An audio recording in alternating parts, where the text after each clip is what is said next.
All right. Thank you all for coming. Hello. I'm Dawson Wainman. I'm the Director of Student Life for the Frost Student Association. Co-hosting with me tonight is Adam Follen, the President of the Frost Student Association. And a special guest tonight is Paul Ashley, the Program Coordinator for the Fish and Wildlife Program at Fleming Frost. He's here to share with us tonight his extensive career in fish and mostly wildlife management. Thanks for being here, Paul. Please take it away. Great, thanks, Dawson. So I appreciate the invitation to speak about fish and wildlife management, and I get a lot of questions about, what kind of career can you have in fish and wildlife? And I got thinking about it, and I thought, well, maybe just talking about my own career might give you an idea of what you can do in fish and wildlife management. So, as the title says, it's a career in fish and mostly wildlife management, a little bit in fisheries at the beginning, then right into wildlife management. I thought I'd just start off the talk today by directing you to this article here by Eco Canada. So you can Google this and find this very easily on the web. So it's Careers in Fisheries and Wildlife. And it talks about where you can go in fish and wildlife management and what the job market's looking at. So this little pie chart here just shows you, the various different places you can go. So the one thing I like about the Fish and Wildlife program is that I have students in the East Coast working for Nature Conservancy of Canada. I have people in British Columbia working in aquaculture. I have people in Alberta working on caribou. I have people in Northern Ontario working on wolves. And so you can go all across this country, whether it's fisheries or wildlife, and get some really interesting career paths. So I'd encourage you, if you're interested in fish and wildlife, to take a look at this document here. The other interesting thing about the document is sometimes you'll hear, oh, there's no jobs in fish and wildlife. Well, there are jobs in fish and wildlife, and Eco Canada is forecasting that the field is actually going to grow over the next few years. So this was put out in 2017, and it projected right through to 2024. And we see an increasing growth in this sector over this short time period. Now, with COVID, we lost quite a few positions with COVID. Last year was our strongest year ever at Fleming College for posting jobs for students. So there are jobs out there, but you have to work for them, and you're going to have to move around. Don't expect that if you're living in the GTA that you're going to get your dream fish and wildlife job working out of Pickering or Etobicoke or something like that. You're going to have to move around to get these jobs. But the jobs are out there. And if you're passionate about fish and wildlife, you'll find good jobs. If you're just coming into fish and wildlife because your mom and dad told you had to go to college, so you thought, I like being outdoors, and then it's probably not going to work for you, because you have to have a passion for this, because our good students get really good jobs and our poor students never get jobs in the field at all. So here I am back in 1984. I won a little award at graduation, and so I was picking this up from the Fish and Wildlife Program Coordinator at the time, Dave Robertson. So I thought this was pretty funny. So when I started teaching at Fleming, the dean at the time, Linda Skilton, came up to me and says, Paul, I have an old picture of you that she had sitting in her filing cabinet, and pulled this out, and this was from me back in 1984. And so I'm told that this new sort of the mullet haircut is coming back, and I don't think I have enough hair anymore to sport a mullet, but it was pretty good while it lasted. So after Fleming, I went to Fleming from 1984, 85, 86. And then I jumped over to Trent, and I went into biology and environmental science over there. And then eventually I made my way over to Western University and got a master's in ecology and evolution. And I focused on American black ducks, which I'll talk about in a little bit. But right out of college, between my first and second year of college, my first job in the field was a hatchery technician down at Normandale Fish Culture Station. I really liked that job. I was working independently. I had a lot of responsibility. Got to drive my motorcycle there every day. And I learned a lot of things just beyond just looking after fish. I learned how to build things. I learned how to do brickwork. And so those are all transferable skills that I was able to use later on in my life. So I went to Normandale Fish Culture Station. Then I went back to Fleming for my next year of school. And then after that, I decided to go work for the Department of Fisheries and Oceans. And I really love this job. This boat here on the top right is called the Shark. And I spent the whole summer on this boat and we were moving up through and down through the Great Lakes doing contaminant surveillance. So whether it was looking for setting trap nets and gill nets in like harbors throughout the Great Lakes and looking for lesions and things like that on bullhead, or we were setting gill nets in Lake Huron, Lake Ontario, and for lake trout and salmon, and looking for contaminants in those fish. So my job was to fish these fish, put them in the pickup truck, run them back to the lab. The boat would move further down the Great Lakes. I'd turn around in the pickup truck and peel back up to another port where they'd pick me up and we'd set the nets again. And so I spent the summer doing that. In the lab, I had the unfortunate job of looking at asymmetry in sculpin. So this is a sculpin in the bottom right, and I just counted hundreds and hundreds and hundreds of sculpins, if not thousands of them, checking on the right side to the left side to see if they were asymmetrical. And we were looking to see whether animals in polluted environments were more asymmetrical than those in non-polluted environments. And in the end of the day, we found no correlation between asymmetry and pollution. But I really did pickle my fingers. It probably wasn't a good idea because I had very pickled fingers for most of the summer. After working for Department of Fisheries and Oceans, I started working for the Canadian Wildlife Service as a summer job in the Protected Areas program. So you can see that the protected areas are across Canada from the east to the west coast. And they're not very well known because they're not really areas for the public like a national park. They're areas for wildlife, and people can use them in certain circumstances, but sometimes they're just set aside for wildlife. And so we don't know as much about them as we would as a national park, for example. But it's a very large program across Canada. Protected areas were initially set out for migratory birds, and then later on for species at risk. And then there are some protected areas that were just areas that were handed over to the federal government lands, and the government turned them into protected areas, such as the Suffield National Wildlife Area, which you would find in Alberta, for example. So when I started working for the Canadian Wildlife Service, I started working for Big Creek National Wildlife Area down at Long Point. So these two pictures here are the office of Big Creek National Wildlife Area.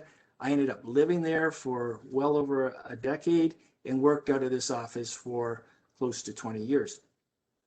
Unfortunately, when I left, a year after I left, they bulldozed this building and they put in a fancy office, which was a little disappointing to me because the whole interior of this building was American sweet chestnut, which you just can't find anymore. And so we lost a lot of really good historic wood. This was the backyard of that house. I'd look out my back window and that's what I would see every day. So it was quite a nice place to work. Just a handful of people there at one time, and quite enjoyed myself working for the Canadian Wildlife Service there. So just to give you a locator where we are. So if you look in the left here, you can see where that red star is. That's Big Creek and Long Point National Wildlife Areas near Port Rowan, Ontario. And down here, you can see where I've highlighted Long Point. And at the right-hand side or the east side, you have the Long Point National Wildlife Area. And at the base of Long Point, there's a large marsh there called Big Creek National Wildlife Area. So this aerial photo here is Big Creek National Wildlife Area. Right down in the bottom middle is the office or my house where I lived for around 12 years. And this is a large wetland, coastal wetland on the Great Lakes, one of the most important wetlands on the Great Lakes. It's a Man in the Biosphere Reserve.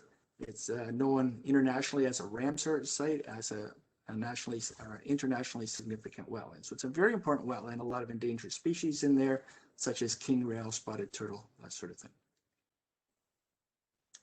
So my first job working for the Canadian Wildlife Service was scraping roadkill, and I did a lot of scraping roadkill, 3 days a week for a couple summers.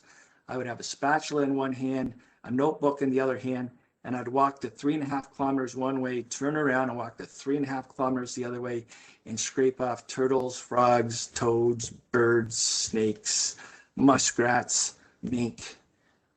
A lot of species of wildlife were run over on that road. And so I started to document the roadkill there. So this was a project that had actually started well before I got there.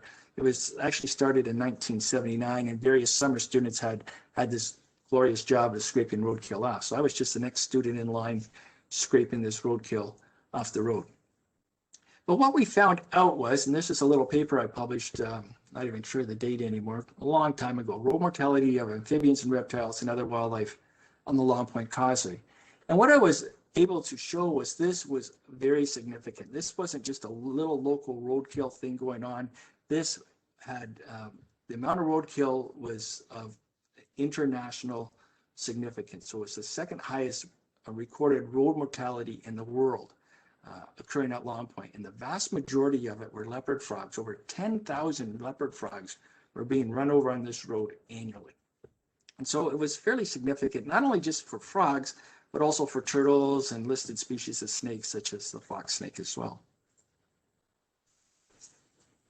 This paper was written quite a bit later, but what it was about was living and working at Long Point. I realized that a lot of that roadkill I was seeing looked like it was intentional. Like, why were these animals being run over on the shoulder of the road? And so when I was doing my grad work, I had to do a little study for a stats course. And I thought, well, I'm going to see what's going on. Are people really running over these animals on purpose on Long Point? And so what I did was I went to Toys R Us and I got a small turtle, big turtle, snake, a styrofoam cup. And I had some controls as a sand marker. And what I did was I put some blinds down the causeway where I could hide. And then I would put one of these treatments in the very center of the road where there was clear traffic, clear view of a half a kilometer in either direction. And I only counted vehicles that were going, traveling along on their own. And so I would put this in the center of the road to see whether they actually tried to hit it.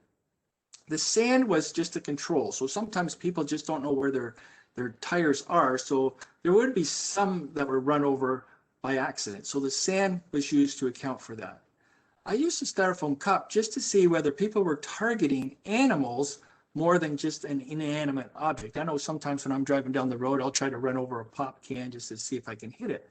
So I wanted to see if they were running over the styrofoam cup at any greater rates than they were running over our snakes and our turtles. And I went through quite a few of these. This is just what was here at the time. They get run over, destroyed. I'd go get some more and paint them up and then put them back out on the road. So after doing this for quite a while, this is what I found out. That people were actually hitting the turtles and the snakes and the frogs more than just by accident. So if you look at the sand here, that's driving in the center of the road by accident, and everything else above that blue line is intentional. So what I did find was that they were actually running over these reptiles intentionally. And it doesn't seem like a lot. So 2.7% of the motorists were intentionally running over these reptiles. Well, you think, oh, well, that's not much, 2 or 3%. But then you have to factor in how much traffic is going down that road. And once you factor in how much traffic there is on the road, is that somebody's intentionally trying to run over an animal about every 10 minutes on the Long Point Causeway. Now, that's not very good if you are a snake or a turtle who's just going up on the road to thermoregulate, to warm up. You're not there for 10 minutes. You're planning to be there for an afternoon. And so if you're that animal, pretty good chances are you're not going to make it. So this really goes to show that if you see a turtle on the road over the spring here, when we see our snapping turtles coming up in June to nest, and our Blanding's turtles, our painted turtles, that is, if you have the time and it's safe, stop, pull over, and get these animals off the road, because chances are somebody's going to run them over on purpose. So who are those people that are doing that? I tried to figure that out as well. So as the car was driving by and I was hiding in my little blind at the side of the road, I would try to figure out whether it was a guy or a girl driving the car, try to figure out whether there was passengers present, what they were driving, a car, truck, or an SUV, a van, or something else. And what really stood out was it was guys driving SUVs that tend to be the sort of, what's the word for those people that, are intentionally trying to run over these animals. So if you're on the road, watch out for guys driving SUVs. They're not the nicest guys out there. So I'd spent a lot of years scraping stuff off the road. I'd done a study showing that, yeah, people are running these things over on purpose. Scott Gillingwater is here on the right with the white helmet on. He's probably the best known herpetologist in the province. And Scott and I have done a lot of work doing turtle surveys at Long Point and Big Creek. And I pulled a bunch of people together, 6 people together one day, and I brought them to my office and said, can we do something about this roadkill? And we decided that we would form a committee to look into if we could change the causeway to prevent roadkill. So we came up with what was called the Long Point Causeway Improvement Project. The project was taken over by the Long Point World Biosphere Committee, and we started to raise funds to put in culverts, to put in eco passages, to put in fences along the causeway. I thought we would have this done in 2 years. 2 years ago was our 10th anniversary of this project. We've raised over $2 million. We've put in 11 eco passages, and almost the entire causeway now has fencing on it. And the road mortality has been reduced by over 90%. So very successful, but it is a lot of work to keep up this fencing. So we don't really have the perfect solution yet, but it certainly has really improved the chances of animals living near the causeway at Long Point. In those early years too, I spent quite a bit of time reintroducing bald eagles to Southern Ontario. So if you remember, if you go back in your history, after World War II, we were using DDT like it was candy. We were spraying it everywhere. Women were using it on all the screens in the house. The kids were getting their hair sprayed with DDT to keep the lice out. It was just a wonder chemical, we thought, after World War II. But we quickly learned that it was causing a lot of problems in the environment. And what it was happening to our raptors is that they were laying eggs where they had very thin shells, or the young would be hatched out and they'd be deformed. And so once we realized the impacts that DDT was having on the environment, we banned DDT. And then we had to wait quite a long time for it to sort of degrade in the environment, and so their concentrations went down. So this took a period of around 20 years for this to happen. After that, we figured levels were low enough in the environment that we could start bringing some of these animals back. So in the early 80s, there was only 2 bald eagles on the lower Great Lakes, two nesting bald eagles on the lower Great Lakes. So they were almost wiped out. And so the Canadian Wildlife Service and the Ministry of Natural Resources and Forestry at the time flew up to the Lake of the Woods area, which is north of Lake Superior, where we had a very good population of bald eagles up there. And we would take young eagles out of nests where there was 2 or 3 eaglets. And so we would take one out of a nest and go to another nest and take one. And we originally only brought 4 back at a time, but in our last years, we were bringing back 6 at a time. We'd fly them down, we'd put them in a boat, take them out by boat, and then we'd have them in these white boxes here, put them in these white boxes, and we'd carry them the last kilometer or so down what we called Squires Ridge, and we put them in these big bird houses where they'd stay for the entire summer. So that was a great job too, because I spent a lot of the summer running trap nets and hoop nets and raising in quail, and that's what I fed the eagles. So that was a resounding success. We now have tons of bald eagles in Southern Ontario, over 50 active nests, and our eagles are now moving out of Ontario into other jurisdictions, whether it's Quebec to the east or going up and over Lake Michigan and coming down the other side and residing in Michigan as well. So good news story with our bald eagles in Southern Ontario. This photo here was a complete accident, but I kind of like it. So it's the only one I have of holding on an eagle after all the years I spent doing it. So I'll keep that one. My real love, though, at this job when I was starting out was banding waterfowl. So this is me just as coming out of Fleming College as a Fish and Wildlife grad, and I'm banding black ducks. And this guy here that I'm banding ducks with, you know, when I was that young fellow, I was looking at him and thought he was ancient, right? Well, that guy is younger than I am now. So I can imagine what some of the students think about me when they think I'm a pretty old guy. So anyways, this here is an American black duck. Fairly uncommon to be banding in the summer at Long Point, and probably that's why we took a picture of it. But mostly we were banding mallards, blue-winged teal, and wood duck, and we band around 2,000 ducks a year over a period of around 15 years. So banded quite a few ducks down there at Long Point. The way we catch them, if you see behind us, we had an area, a fence, and we'd bait them with whole corn, and we'd keep the top off for maybe a week. The ducks got used to going in and out of the trap, flying out, and then we'd put the top on, and we'd catch those ducks. I have a few more pictures of that. So here's another one of just banding waterfowl. These here are mostly mallards in there. To the right is what we call a holding box, and we just kind of lift. We got a drop down door on there, and we just scare the birds into the holding box and band them out of the holding box. So there's a holding box there. Sometimes we'll band the birds right on site, but if it's water everywhere, we'll take them to shore because it's really important to keep the birds dry. So some of the neat stuff we found out about banding our waterfowl is if we look at blue-winged teal, for example. So if we look at the image to the left, you're going to see where these birds were recovered that we banded at Long Point. So a lot of them are recovered right around Long Point, and most of the recoveries are them being harvested by hunters, but some of the recoveries are being caught at other banding stations. The most interesting recovery I had was I banded a bird here at Long Point, and it was shot the same year by a person I knew in Cuba. So the bird had made it down to Cuba, and the hunter went down to Cuba too and harvested that bird.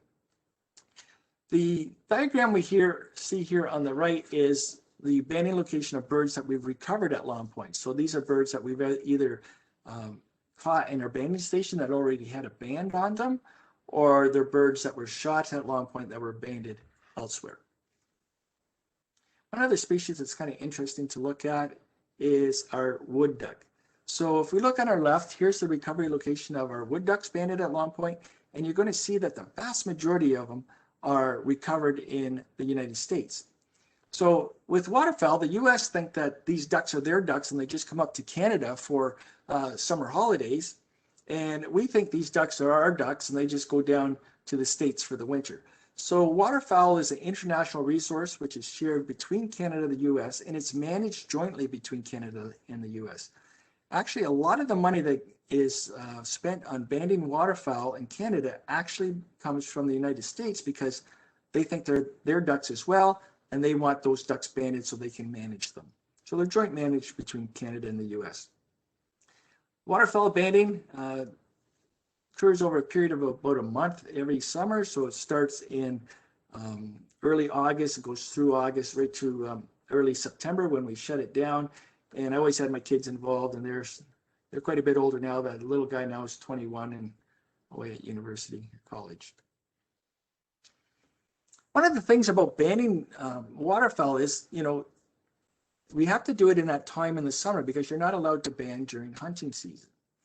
And unfortunately, it's a really bad time to try to band black ducks because the black ducks are in Northern Ontario at that time. But they come through Long Point in great numbers during hunting season, but we can't band them then. And then they come back up through Long Point in the spring. And so we decided to start banding American black ducks in the spring so we could get more bands on them because very few black ducks were being banded in Ontario at that time. So Norm North and I, in the center picture here, Norm was the Canadian Wildlife Service waterfowl technician for about 30 years, expert in all things waterfowl. Him and I started banding American black ducks, and we were aging them and sending them to the banding lab in the US.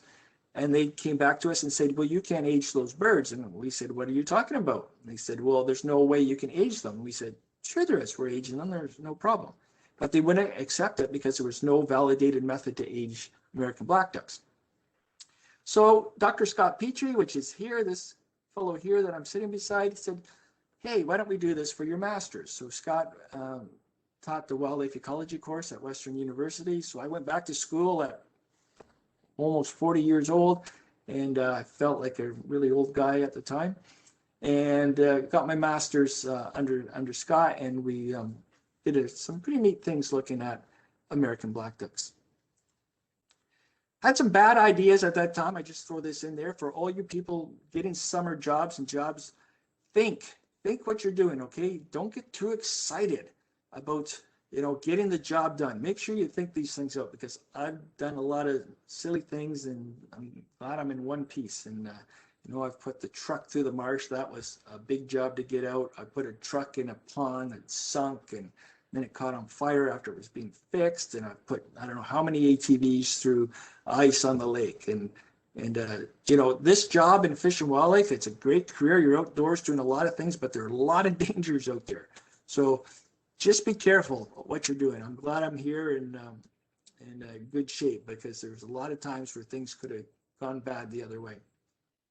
I did have, here's another bad idea I had. I spent a lot of time driving without a helmet on because nobody was around.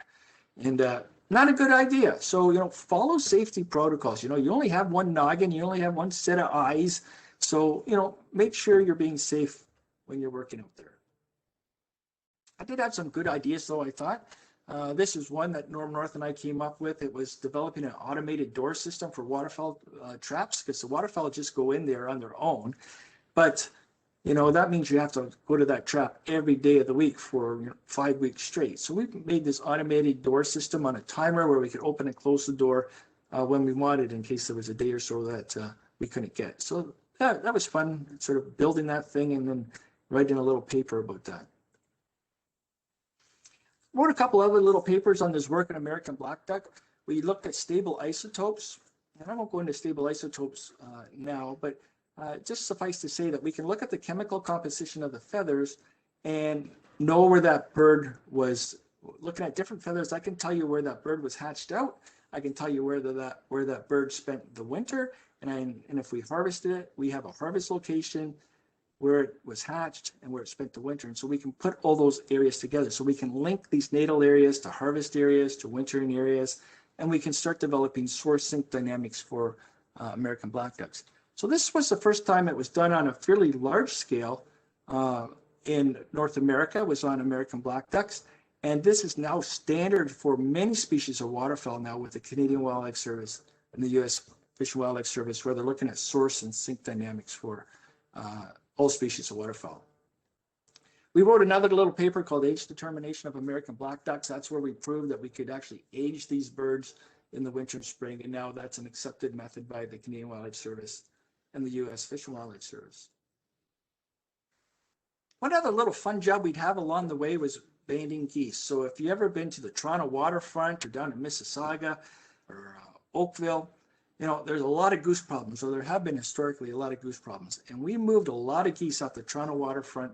We would band them. We would go in there with about 5 people who knew what they were doing, and we would just herd them when they're flightless in June. They're flightless for around 10 days or so in June. And if you just time it right, you can just round those animals up and you can put them right onto a cattle truck, 2,000 birds at a time, and move them out of Toronto. And we did that for years and years and years to start getting the number of geese down on the Toronto waterfront. We'd move these birds to what we called summer camp, which is a big fenced-in area where they couldn't fly out of. They had water, they had feed, and when the birds could fly again after they molted their feathers, they tended not to go back to Toronto, which was good. So it actually worked out quite well. Just staying on the topic of banding, banding's fun because you get to handle a lot of birds that way. I quite enjoy it. Raptor banding wasn't part of my job, but I like doing it quite a bit down at Long Point, as well as banding songbirds as well. I did do a fair amount of work with Prothonotary warblers, so this is a listed species in Ontario, and it's fairly common in the U.S., but it's just at the northern edge of its range in Ontario and has very little habitat in Ontario. So the habitat that we do have, which is swamps in the Carolinian zone, we tried to improve that by putting a nest box program in there. So I spent a lot of years building these nest boxes and monitoring them for Prothonotary warblers. One of the fun jobs in the middle of winter when you were stuck in the office and not doing much wildlife work was doing our midwinter surveys. So we would fly these surveys over the Great Lakes and count waterfowl, and you have to be very good at identification and very good at estimation, because you will fly over a flock and you have one shot at it to identify all the species and how many there are. And so it was very difficult. And the planes were often flying low. It was often bumpy, and somebody was, often getting sick. So it sounds really cool, but sometimes it was a long, long day in that plane. The other survey we would do in the spring, and these were our breeding waterfowl surveys, and we had 400 plots south of North Bay, and we would do these plots every year. And a team of us would go through these plots. They'd be a 1/4 acre in size, and we would walk the entire plot and assess breeding waterfowl. And then we could look at long-term trends in waterfowl populations in Southern Ontario. Back down at Big Creek, done quite a bit of work on vegetation management, vegetation surveying. If you look in the bottom left-hand picture here, you'll see sort of a triangular looking structure. That is the Big Creek impoundment. It's around 280 acres in size. And we can control the water level in there by pumping water in and out of the impoundment from Long Point Bay. And by doing that, we can control the type of vegetation that will grow in there, and we can make it really good habitat for waterfowl, shorebirds, depending on what we're targeting for. So it's a very good project. It was sponsored by Ducks Unlimited Canada. They put a lot of work into building it, and they just recently did a lot of work into maintaining it, because once you put ground in a wetland, who likes that? The muskrats. So the muskrats go in there and they burrow into those dikes, and then a little bit of water starts trickling through and a little bit more, and then we have a blowout, and we'll lose an area that may be 20 feet wide, and it'll drain all the water out of the impoundment, drain a couple hundred acres of water over a weekend or something like that, and we have to go in with heavy equipment, rebuild that dike, and then pump the water back in. So Ducks Unlimited just went in recently and put a lot of clay in there to tighten things up. Okay, so that's Big Creek National Wildlife Area. I thought I'd talk just a little bit about Long Point National Wildlife Area. So it's 32 kilometers long. It's the longest sand spit on the Great Lakes, and it's very undisturbed. You don't see a lot of houses on there. You don't see a lot of development on there. And it's because of the history of it and the ownership of it. And I'll just quickly go into that. So the area I'm going to talk about now is to the right, and that's called the Long Point National Wildlife Area. It's a very unique system. It's a dune wetland system. The older dunes are treed, and the oldest dunes will have a hardwood forest community on them. The younger dunes, mid-age dunes, will have a conifer forest community of mostly white pine, cedar, and the younger dunes will have cottonwood on there and savanna on there. So we see this series of dunes across Long Point, and in between the dunes we have different types of wetlands. Some are open to the lake or the bay, and some are totally enclosed. So here's some shots here. Very Long Beach community, totally closed off to the public for most of it. Here's a little bit of a white pine community. Hardwood forest. Now, I showed this picture in my wildlife ecology class just a while ago, and I said to students, what's wrong with this picture? It's a very nice place to walk around, but you won't see any understory. There's no seedlings, there's no saplings, there's no vines, there's no shrubs. There is very little regeneration. And the Canadian Wildlife Service was very worried that we were going to lose this forest over time because there was no new trees coming up.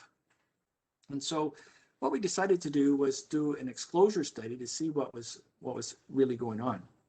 I guess I got one or two more pictures here before I get into that. So we had dune habitat, some inland ponds. These are red cedars out front.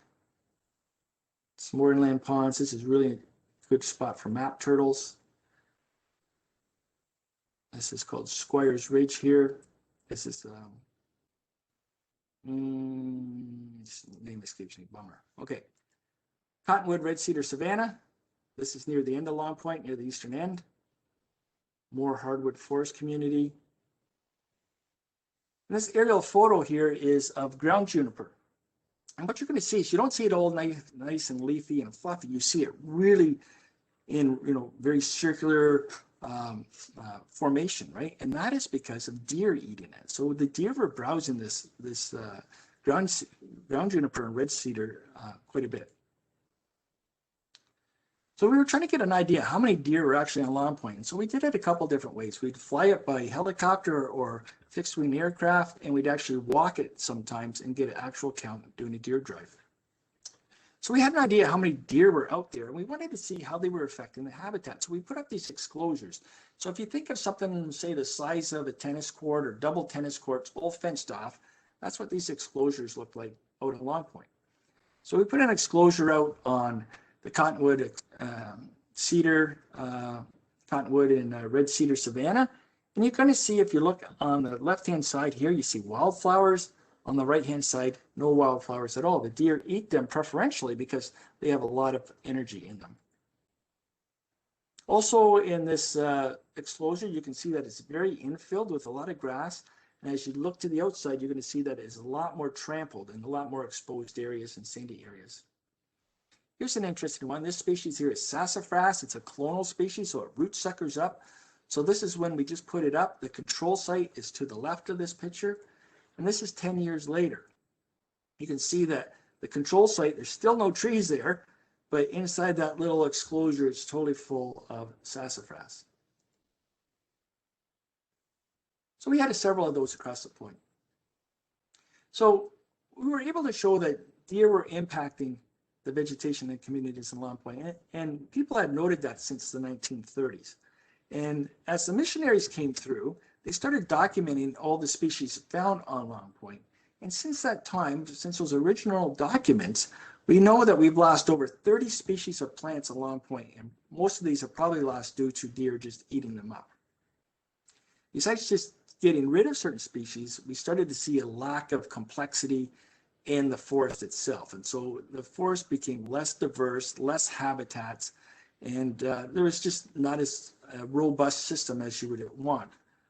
So we wanted to try to do something about that. So we looked at a bunch of options, but we came up with having a deer call by the public. And so we tried to do this. The first year we tried to do this, there was so much political pushback. You can hear in the center picture that we decided, no, we can't do it. Whoops. Okay, so that was canceled for the first year. And then the second year went in and we were able to have a call with the public come in and call the deer. And so all the deer passed through our check stations so we could get some morphological data on the deer to have an idea of their size and their condition. When we did that, we found out that these deer were the smallest deer on record for this part of North America, and that the deer were very much smaller than just the adjacent mainland deer 20 miles away. The antler size of our young deer were the smallest on record. They weren't even on the charts in the book on deer management. But after we knocked the population down from about 550 animals to around 100 animals, we saw a big increase in the response of the animals. There was a huge increase in the size of fawns, large increase in the size of adult bucks, for example. So we could prove that these animals were under a lot of stress from just being so many deer out on Long Point. So when we were able to get that population down, the deer responded dramatically. And I wrote a little paper about this in the Canadian Journal of Zoology. And the other thing we found out was that the vegetation just responded immensely as well. So our early successional and our late successional and mid-successional communities on Long Point, all of them responded with a very much increased biomass. So we've turned the corner, and now we're starting to get a lot more complexity, a lot more seedlings and saplings in the forest and savanna communities out on Long Point. So once we got the deer under control, we started looking at how else can we restore this habitat. So myself and Matt Brock started a habitat restoration program out on Long Point, where we started bringing species of herbaceous plants, mostly wildflowers, back to Long Point, and some species of hardwoods that were totally missing on Long Point as well. So we had a little nursery here at Long Point for hardwood trees, and then back at Big Creek we had a very large nursery that was mostly for wildflowers, and we would plant these things out on Long Point in the fall. So whether it was sassafras or hackberry or cucumber tree or butterfly weed or just simple white birch or pale leaf sunflower, lots of different species we grew and started to restore the habitat back at Long Point. During this time, I was also on what we call the Tri-National Monarch Butterfly Committee. So if you're familiar with monarchs, you realize that they migrate. The ones from Ontario that we see here in the late summer are migrating to central Mexico, and they overwinter there in the Olmeo fir forest of central Mexico. Between here in central Mexico, they need to have these stopover spots. They can't just fly it all in one go. So they need to have habitat, stepstones all the way from Ontario to Mexico. And so the committee was to ensure that we preserved and had these staging areas or these stepping stones for our monarch butterflies. And so it was a lot of fun because I got to work with people from the United States and Mexico as well. And one of the fun trips was we actually went down to Morelia, Mexico, and saw these fir forests for ourselves, saw the preserves there. And we think, RCOs, they carry guns, but they have nothing like the guys in Mexico. So I went up to this guy and I was talking to him and said, boy, you guys have, some pretty heavy firearms. And they're like, we have nothing compared to the poachers. Well, the poachers aren't after the butterflies, they're after the trees. And because if they can get a good log out there, that's like a year's worth of wages for a lot of these guys. And so they would be poaching these trees. So they had a lot of armed enforcement dudes there. But they also had, which was very interesting. So we go up through this Jeep, we're in the back of this Jeep, going to the top of this mountain. We get up there and there's this cinder block building. It's nondescript, just old cinder block bricks. We go in there, the whole thing is outfitted with TV cameras. And on top of all these mountain tops, they have cameras on every road, every access road, so they can monitor the entire monarch butterfly reserve from inside this building and send out these armed rangers if somebody tries to come into the forest. So these guys were pretty serious about their job, protecting the forest and protecting these butterflies. Well, I just thought I'd show this here. Here's where we spent a lot of our summers. So most of my adult weekends as an adult was spent in this cabin here through May through September, most weekends, working out of there, doing patrols and doing biology work out on Long Point. So I did a lot of patrols in a 24-foot boat here called the Blue Tick, and a larger boat from DFO and the Coast Guard called the Parrot. So most of Long Point was close to the public, though, a lot of public like to use it, whether it was to camp or to poach ducks or poach deer. So we did a lot of patrolling. I carried a badge for 18 years. It really wasn't the fun part of the job. I didn't really like doing enforcement that much. It came along with the job.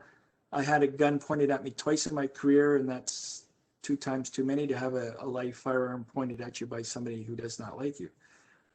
So anyways, I wasn't sad to see that go. I now have my badge sitting here in my office on a plaque, and that's it. Also, part of the job is public relations. So whether it was taking people out to the National Wildlife Area and explaining it to them why they were out there, or going to public events and putting up a little billboard there and explaining Canadian Wildlife Service and the National Wildlife Area to the general public. Okay, so there's a description of the first part of my career as a wildlife tech and a wildlife biologist for the Canadian Wildlife Service. And then I made a big decision in 2008, and I decided to move myself and my family from Long Point all the way up to Iqaluit on Baffin Island, and for the position of ecosystem scientist for Parks Canada for the Eastern Arctic.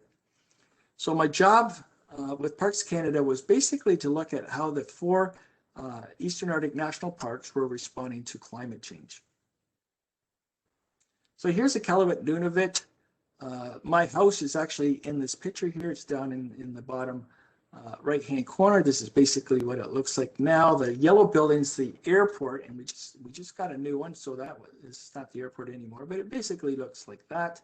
It was originally a Hudson Bay post, and the old building is still there. And then Iqaluit was a base for fighter jets for World War II. And so the Americans put a lot of infrastructure into Iqaluit because planes were going from Iqaluit through to Greenland and then over to Europe to fight in World War II. Interesting, a lot of dog sleds in Iqaluit. Bottom left-hand corner here is how, when the dogs aren't being used, how they're staked out on the tundra. That's just typical the way dog sled dogs are chained up there, which took a little bit getting used to, but they're quite fine. So the two national parks I worked at mostly were Ayiktuk and Surmullik. So in Ayiktuk, it's just a little bit up the way in Baffin Island. It's about a 1 hour plane ride north. And so to get to the park is at the end of a very long fjord here. So here's the fjord going into the park. Once you hike in a few kilometers past the end of that fjord, you end up at the Arctic Circle. And so I was pretty excited to get to the Arctic Circle. And there's a long pass through the mountains, and it's called the Ashiok Pass. And I did a lot of work doing environmental monitoring up and down the Ashiok Pass. Here's our warden stations in the park. All these doors are fitted with metal bars to keep out polar bears. In movies, you see people, carrying somebody out from somewhere. Well, we're carrying a small woman. She wasn't that big, but she had twisted her ankle and could not walk. And you can see how many people it took to get her out of the park. This took us many hours to carry this woman out, and we were just exhausted at the end of it. So when you see people just carrying people out of movies, it's not that easy. One of the projects that I really got involved with at the park was I put these ground thermistors in. So these were putting in thermometers into the ground to look at the changes in permafrost over time, looking at long-term changes in permafrost. So I built this little drill system here over the winter, took it up to the park. Christian here on the left helped me drill these into the ground. So we go down maybe 15 meters into the ground, and then we would put these thermistors or these temperature probes down, and we could come back a year later and just download all the data onto our computer. You haven't seen mosquitoes until you've spent a summer in the Arctic. They are ferocious. Terry, he thought he was funny. So if you're a newbie somewhere, be aware that the people that have been there for a while might try to pull something over on you. So first day I'm hiking down the pass with Terry. He is like an hour ahead of me. And I finally show up at that cabin I showed you, and they're laughing because they had filled my backpack with rocks. So I was carrying probably an extra 20 pounds of rocks that I didn't need to carry, and they thought it was just hilarious. If anybody tells you the climate change isn't happening, just tell them to go up to the Arctic. This bridge here, this is me on the bridge. 2 days later, the water came up so high on this bridge that it tore the bridge out. And we had to get in helicopters and evacuate people out of the park because there was no way for them to get back to the park office because our bridge on the Weasel River had been swept away because of all the glacial melt. I put this picture here to remind you to be prepared when you go away on field work and to double check. I didn't double check that I had a spoon. And so I was going to be gone for 2 weeks without a spoon, hiking along, and I found a piece of wood. Wood is really rare in the Arctic, but I found a piece of wood, so I was able to carve myself a little bit of a spoon and was pretty happy about that. Here's just some shots of the pass. All these mountaintops are named after Roman gods like Odin, Thor. This is at Owl River. Just some of the park people. Okay, and the other park I spent quite a bit of time at was Surmullik National Park. So this is further up. So if you think here, you get in a plane from Ottawa, you fly 3 hours to Iqaluit, you get in another plane and you fly almost another 3 hours north and you end up in Pond Inlet. That just gets us to where the little town is. And then you have to get in a helicopter and fly another 2 hours north to get to some of our stations. So we were pretty high up there. We were up in the Northwest Passage for a lot of my work. Some of the interesting stuff is there's a long-term monitoring station on Violet Island, which is operated by Laval University. So I coordinated some of our works with Parks Canada with Laval University, and we looked at things like trends in greater snow goose, trends in lemming populations, trends in Arctic fox, shorebirds, a lot of different studies going on Violet Island with Laval University. I remember this day quite well because I was backing out of this tent. This is only in August and it was getting darn cold, and there was snow coming. And I thought maybe I'm getting a little too old for this because everybody else was about 20 years younger than me that was doing this field work at the time. This picture here is we did quite a bit of, I like birds, so I did a lot of seabird work up in this Bellridge Bay. So this is right up in the Northwest Passage. And the sun doesn't go down. The sun just twirls around and right up at 12 o'clock in the sky. So we got a little mixed up. We started doing our work between, so we just kind of pretended 12 midnight was 12 noon because the shadow was a little bit better on the cliff face for looking at our birds. And so time really didn't matter up there. We were just hoping that the helicopter pilot was going to come back in 2 weeks and pick us up. You can see a little fenced off area there. That is where our tents go in, and that is our polar bear fence. So you have to be all fenced off from polar bears. You sleep with a loaded shotgun beside you at all times, and you have a loaded shotgun with you the whole time you're doing your work. I did some polar bear surveys while I'm there, up on mostly on Violet Island. You can see this is a gas station in the north. They're not too pretty. Larger, not during the polar bear survey, but at other times helicopters come in and drop off all these barrels of fuel, so you can refuel your helicopter while you're way in the north. And in the Parks Canada is good at getting these refueling stations, getting these barrels out of here. But the Canadian North is littered with these refueling stations and empty barrels, which is unfortunate. One of my neat jobs was installing a weather station on top of a glacier, the Akanac Glacier. So we're at 1,100 meters here. And so we put this weather station in, and I put it in with a glaciologist. I just didn't do this on my own. And we went back the next year, and the weather station was gone. And we had this thing screw piled anchored into the glacier, and 14 feet of ice had melted. Thickness of 14 feet of ice had melted, and our glacier and our weather station was washed down the glacier. So it was pretty disappointing because we did not expect to see that much melting on that glacier. Just thought I'd show you this. Saw a lot of bowhead whales when I'm up there. So those whales there, the large ones, about the size of a school bus, to give you an idea how big they are. Everything wasn't work, of course. When you're in the fish and wildlife world, you know, you got to take advantage of what's around you and enjoy it a little bit. And a good friend of mine, Kerry Elverum, who's the superintendent of the park, lives up there. And we'd go down there and catch a couple char in the evening when I was at the office. A lot of fun.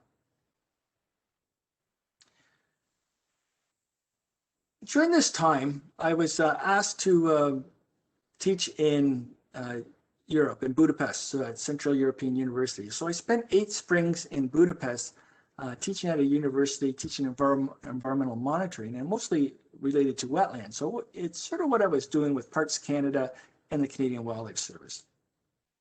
So I set up a long-term monitoring station on the Tureki wetlands of Lake Balaton, which is the largest freshwater lake in Central Europe. And every year we'd have master's students come through our program. We take around 25 students a year, and we do our monitoring at these Tureki wetlands. So it's part of a long-term monitoring project. So did that for 8 years till the funding ran out, which is unfortunate.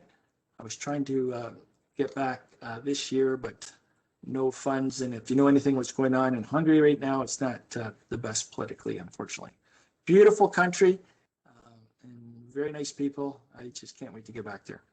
So when I was in Budapest, I just took advantage while I was there, and it allowed me to do a lot of things I wouldn't have done just on my own or had the money or the time to do. So before I got there, I just took this picture. A friend of mine, every year, same hotels, same table, we take our picture together. So this is over 8 years, and we just call it our receding hairline picture as we get older.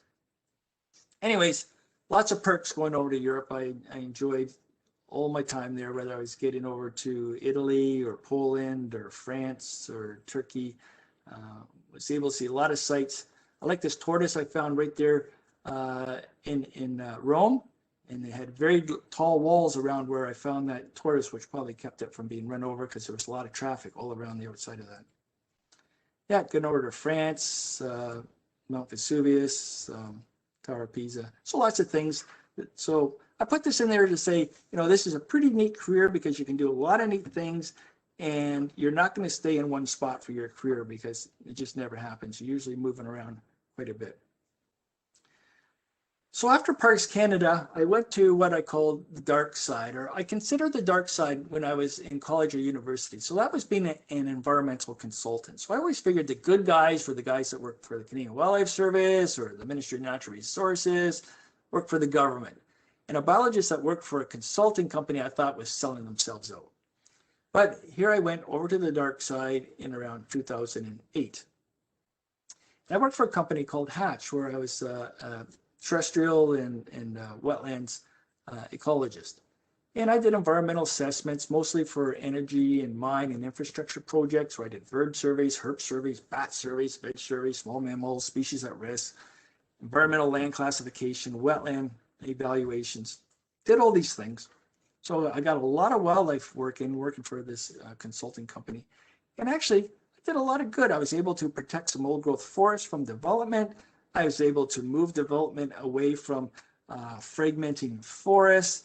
I was able to stop development on significant habitat for whippoorwills, even though there was a lot of pressure to allow that to go through. So I felt like I did some good working for this consulting company and being able to work with clients and work with the government to come up with solutions that protected the habitat. So back in 2013, I ended back up here at Fleming College, working in the Fish and Wildlife program. I had applied to teach at Fleming College 3 times.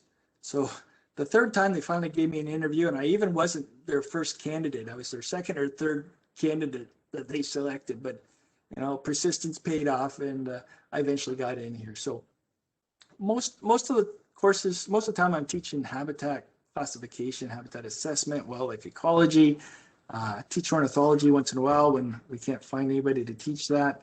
I teach the research project for the 3rd year. So totally enjoy my time here teaching at Fleming. And, if I would have got here earlier, I wouldn't have had all the experience I had now. So, don't be in a rush to do something in your career in a way, like, get the experience you need to move your career along. I put this picture here on the left here. This is one of the things I like doing here at the college. I was able to build these wetlands in here at the college. If you're aware of where Walmart's going in, they destroyed some wetlands, and so I worked with a developer there to offset the destruction they were doing there, and by building wetlands on the back 40 of the campus. Well, that's about it. I just had this one little last slide here, some things I learned along the way. And one of them is it's going to take a lot of work to be good in this field. You're going to have to put in a lot of time. A diploma's fine, a degree's fine, but they're just getting you going. There's still a ton of stuff to do. A lot of the stuff I've learned here, whether it's doing bird ID or vegetation ID, that's all on your own, and you're going to have to put in a lot of work to be good at it.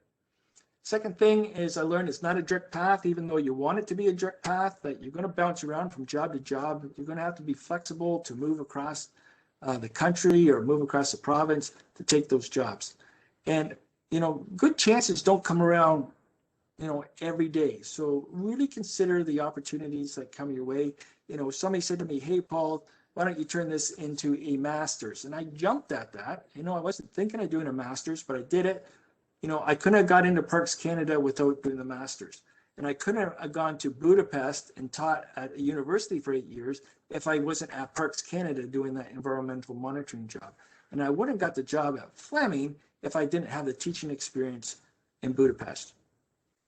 And so I'm saying, these chances come around, and, just don't slough them off and think another one's going to come down the road in 6 months, because it doesn't usually work like that. So, think them out very seriously when you have opportunities, and, take some chances, and hopefully it's going to work out for you. Stop and enjoy. Here I am in my maybe I shouldn't be fishing in my uniform there, but you got to take advantage of the little little treats along the way, right? Whether it's fishing or bird watching or whatever. So, and my last one is just be safe. I'm here, I'm healthy, and you know, there's a lot of things in this job in fish and wildlife. You're going to be running ATVs and boats and chainsaws and things like that. A lot of things that can get you into trouble. So always be safe. Okay, you're going to appreciate that when you get older, and you know, bumps and bruises aren't quite as easy to recover from and like they were when you're 20. So that's about all I have. If there's any questions, I'll take some questions. If not, we can wrap it up there. So I'll leave it with you now, Dawson, to see if there's anybody has any questions. And I've got I have a a question for you myself. Oh, go ahead, Dawson. I was gonna say, what was the culture shock like going from the Arctic Circle to Budapest? well, the Arctic Circle is like going to a different country. In a way, it is very different, but a lot of people are in the same boat. So I had a very good set of friends there, and we did everything. You know, there's not, you know, the time you get into your little niche, you know, there's not a lot of people, so you end up hanging around with some people that are in the same boat, and most people in the Arctic make really good friends. And so some of my best friends are still in the Arctic, or they moved away, but we still keep in touch. And you know, there's not a lot of entertainment in the Arctic. You're not going to concerts and stuff like that. So, you know, there's a lot of being entertained at people's houses and having house parties. And I can't sing at all, but we sang karaoke every night for 5 years, right? Or not every night, lots of weekends over 5 years, just because, you know, that's what you had for entertainment. So it was good that way. Budapest, you know, Budapest, the Hungarian language is super difficult. I learned about 5 words in a Hungarian the whole time I was there. I had to have a translator with me most of the time. The university, though, is an English-speaking university. It was founded by a fellow by the name of George Soros, and if you want to Google him, you'll see that he's a very interesting fellow. Became a billionaire over in the United States, and then funded this university in Budapest, and actually funded the students. So I said there was 25 students in that program. They're all on a ride from George Soros. So it's very interesting, and he shakes everybody's hand who graduates from that master's program. But you will see now that the Hungarian government is actually banned the university. So the university that I showed you a picture of, the Central European University that was in Budapest, has been kicked out of the country and is now in Austria. And so it's in Vienna. So some sort of sad things going on there with the government in Hungary. They're getting very restrictive, but it was a pretty good run while I had it. That's pretty wild. Yeah. Adam, do you want to go ahead with your question? Yeah, sure. Yeah, so Paul, I've had you for about 2 years now, and I've known you for 3. And you know, one thing I've always taken from you is you know, if you want to get a job, you got to move around and everything. And it was this presentation was wild because, you know, you've never really talked about all these other places you've been and everything. You only really talked about like Long Point and the things that were relevant to courses. So that was a really, really big thing. But like, how you had all of these opportunities throughout your life, and then since graduating Fleming, how much of them were that you really worked towards and like had to like find and apply for, and how many just sort of like accidentally fell into your lap and you just the opportunity because of something else and you just said yes to? Like yeah, basically, you know, some of them this stuff. Okay, so some I worked very hard for. So when that Parks Canada job came up, I studied and worked and researched for that job. There was 1,500 applicants and for 22 positions as ecosystem scientists for across Canada and all the national parks. And so I put in a lot of work to prepare for that. Other things fell right into my lap, like my buddy who taught at Western says, hey, do this for your master's. I called up my boss in Ottawa when I worked in the Canadian Wildlife Service, said, can I do this on work time? I think you owe it to me. And he said, sure. And the government paid for it and gave me a truck to drive to London. So that, you know, that fell right in my lap. So the thing in Budapest was an opportunity, and the opportunity fell into my lap, and then it was a lot of work to prepare. I had to, build an entire course, a graduate level course from scratch, which was a lot of evenings and weekends to get that ready. So it's a little bit of both, right? You have to be, I admit I was lucky. The job I got for the Canadian Wildlife Service, I was actually at Fleming College, and as part of our communications program, we had to apply for a job. And I had no idea what I was going to apply for. And I was sitting beside a fellow, I won't say his name, and I said, well, what are you doing? He says, well, I'm applying to the Canadian Wildlife Service at Long Point. So I looked at his page and saw the address, wrote it down, and I applied too, and I got the job. Ended up spending most of my career there. So, a little bit lucky at that as well. Right place, right time. Exactly. Johnny has a question. In your opinion, how limited will you be with jobs and life experiences if you only have a Fish and Wildlife diploma versus a university degree? A Fish and Wildlife diploma, Danny Bernard, for example, works, I hired for Big Creek. He's now been there probably 20 years, has a fantastic job. He has a Fish and Wildlife diploma. That being said, he probably will not be moving too far up in Canadian Wildlife Service without a degree. So you can get some jobs with diplomas. You can get a lot of consulting work with diplomas if you're good at doing your field work.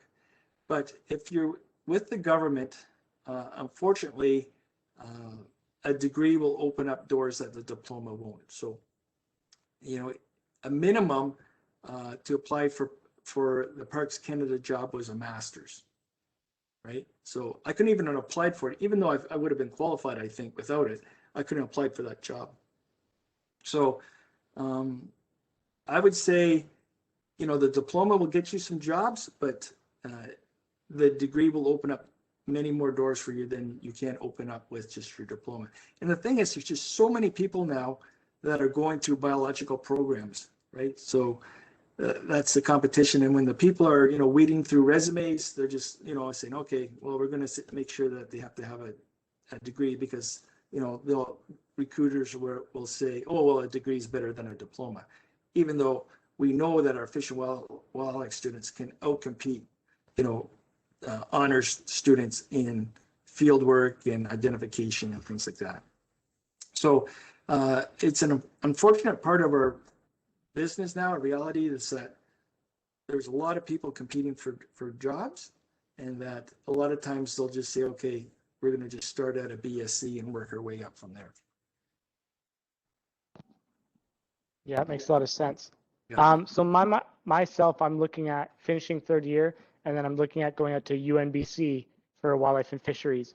I know a lot of Fish and Wildlife students end up going to Trent because they have that transfer agreement too. Do you have, as an educator, do you see a lot of students getting jobs out of certain universities or others, or do you see that certain university programs are better than others, or is it all pretty much the same once you get it? Well, when you're going to a university, you really want to look at the people that are teaching the courses. That is going to make or break your career at university, especially if you decide to go on and do like a master's or a PhD. You really want to, I always said that if I knew what I knew now, I wouldn't have went to Trent at that time, because Trent had almost no graduate work in environmental studies or biology when I went there. It's huge now, but they didn't. And if I would have went straight to Western, I probably would have went and got my master's, when I was 25 and not 40, right? So you have to be a little strategic to think about what universities you go to, and what universities are connected in the field. Okay, because those are the people you're going to start networking with those professors, and they have a network of colleagues as well. And so you want to find out where your interests are and see which university, is catering to that interest. So for example, if you were interested in wolves, well, we got Brent Patterson over at Trent, right? And he's the wolf guy, right? Maybe you're interested in upland game. Well, we have somebody over at Guelph that's doing a lot of work in upland game right now. Pretty much nobody in the province doing much work in waterfowl, which has been discussed quite a bit. We used to have quite a few people doing waterfowl research in the province of Ontario at universities, and it's we don't have a very strong component of waterfowl researchers at the university level. So you want to kind of see where your interests are, and then go to a college or go to a university that has professors that are interested in that as well. And I think that will be much better for your career. Yeah, it makes a lot of Yeah. sense. Gives me some stuff to think about because I definitely want to work with wolves, but I also want to head out to BC too. And Yeah, well, I'm sure there's lots of work being done with them out there. And you can just start looking at, recent papers being published on that.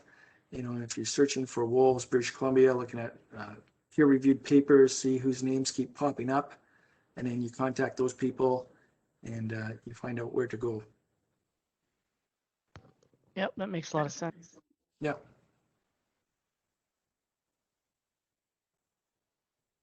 All right, I don't see any other questions. So I think we can wrap it up there. Thank you very much.